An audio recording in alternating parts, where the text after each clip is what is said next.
Danny Flexant here for Seconds Out. Delighted to be joined by unbeaten Olympic medalist Ben Whittaker. Ben, how you doing, mate? All good, thank you very much. It's a bit hard now seeing all these beautiful food shops, but life as a boxer. It's hard for everyone when they're making weight to see all this around you. We were saying that earlier about the gloves are off. You were there for the undercard press conference, arguably stole the show up there, as I assume you will try to do on Saturday night.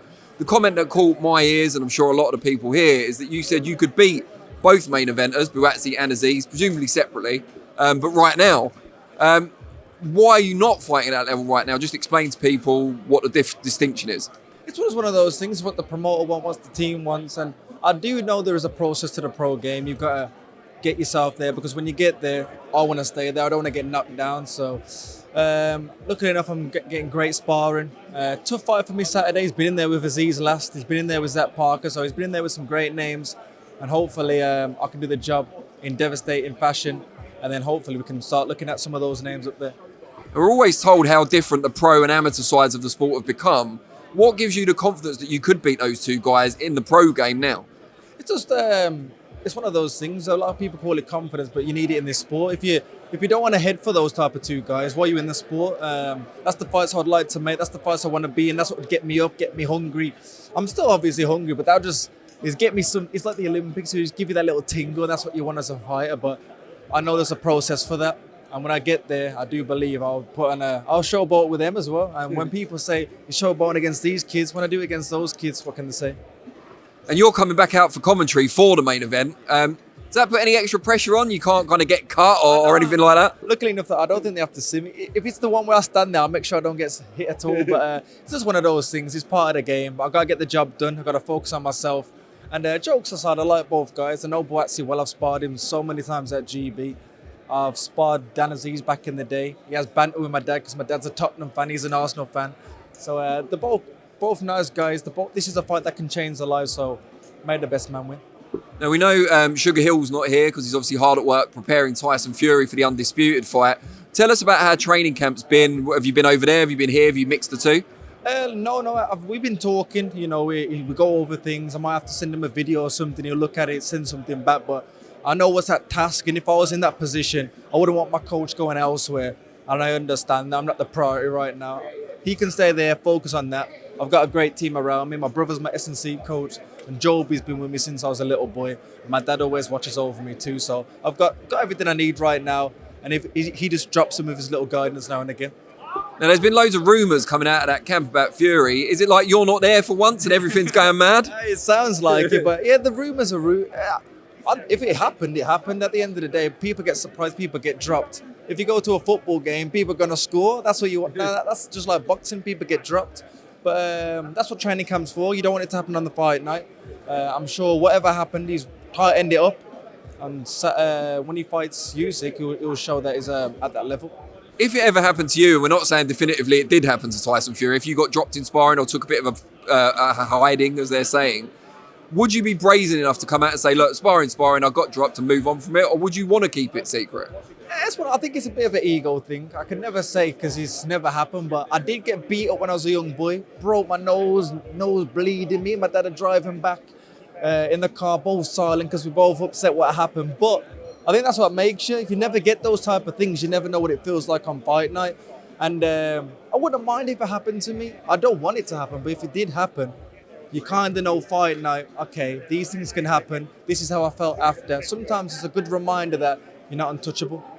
We've just seen Adam Azeez walk past here. Ben Shlom was up there, the promoter of boxers, saying he thinks you're the three future stars of British boxing, you, Adam and Caroline Dubois. Is there a bit of friendly competition amongst you guys? You obviously don't train together, but you're in the same promotional stable. You're all trying to become a superstar. Of course, I got my own focus. I think if I do things right, I could be the guy, really. I've got the face, the looks. I dress cute as well. But jokes aside, they're doing really well for themselves. They're a step ahead of me right now. Adam's got the European and WBA. Caroline's got a world title, so I'm chasing them. But it's all about weight categories. My weight category is a very hard weight. Domestically, it's hard. World level, it's hard. So when I get to the top, I'll look down at them. I'll look down at them and smile. With the amateur pedigree and the way Sky are backing you, building you up, you remind me a lot of the rise of James DeGale. Do you get that kind of comparison a lot, and is it something you relate to? I used to get it all the time when I was on the squad. Lee Pullen, great coach, because you remind me a bit like James DeGale, and to me that's a compliment. Olympic gold medalist, world champion, did very well for himself, and if I can go in them footsteps, I wouldn't mind. But you know, I'm Ben Whittaker. I do my own thing, and hopefully I can excel a bit more. And a millionaire, we should point out as well. Exactly, that's what we're in it for. We don't box for free, and he can look after himself and his family, and that's what we do it for. What are you looking to show on Saturday night? We've seen you obviously a number of times on TV already, but is there anything we haven't seen from your locker yet you'd like to bring out? Truthfully, I haven't seen me really lock in and seriously box and break down an opponent. Maybe I'll do that Saturday. Depends what he brings, but we always say focus on yourself. And me coming out focused, switched on, gets the job done in devastating fashion. And while you believe in your talent and the ability to mix it with the likes of Buatsi and Azeez, what's a realistic target for the end of this year for you? Realistic target is a winning year, an active year, and pick up a title on the way where I can get me a ranking. And like I said, I always look up, not down. This kid, tough guy, has been in there with some names, so it can give me a little edge where I am, what I can look like. But I always focus on myself. And like I said, finish the year with a title, then 2025, bigger names, bigger fights. And at light heavyweight, we've seen the likes of, who did we see, Lyndon Arthur go in with Dimitri Bivol, and other fighters, Anthony Yard, fell at the top level, but, you know, valiantly, bravely, and in Yard's case, gave Beterbiev a really good fight.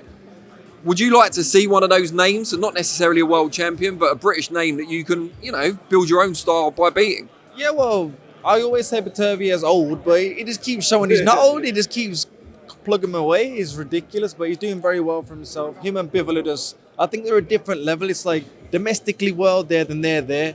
And it would be great for someone from Britain to get a title because it's more the homeland. We can have bigger fights in a big arena, something like that. But I'm a Rocky fan. I'd like to fight a Russian in Russia. Do it like that. It'd be great. So we'll see when I get there. Who do you fancy in that fight? It's been tagged for June the 1st in Saudi Arabia, potentially. Bivol, Beterbiev. Who would your money be on? It's truly a 50-50. If I look back at it before the Callum Smith fight, I would have said 100% Bivol. But the way he performed there, Callum Smith's a great fighter. And he just made him look, the levels are just ridiculous. So I'm kind of edging towards Beterbiev now because he's very clever. A lot of people think he just swings. He's very clever. He gets there, he'll tippy-tap, wait for you to open up, then hit you hard. He's very clever. So it'd be a good fight that I'd be looking forward to see, definitely. And just before I let you go, have you still got influences boxing-wise of your own? You obviously had them coming up, but have you got them now? Do you still look at people and try and take elements? 100%. I think if you're not a student of the game, you're doing it wrong. So I watched like the Shakur Stevens, I watched Javante Davis, I watch all those Tefimo Lopez, I watch all those guys and pick up little bits. Could I do that? Could I not? And that's where sparring, you try it out and you think, no, I'm not them. Let me just be me. Great stuff. Ben, really appreciate it and best luck Saturday. We look forward to watching you.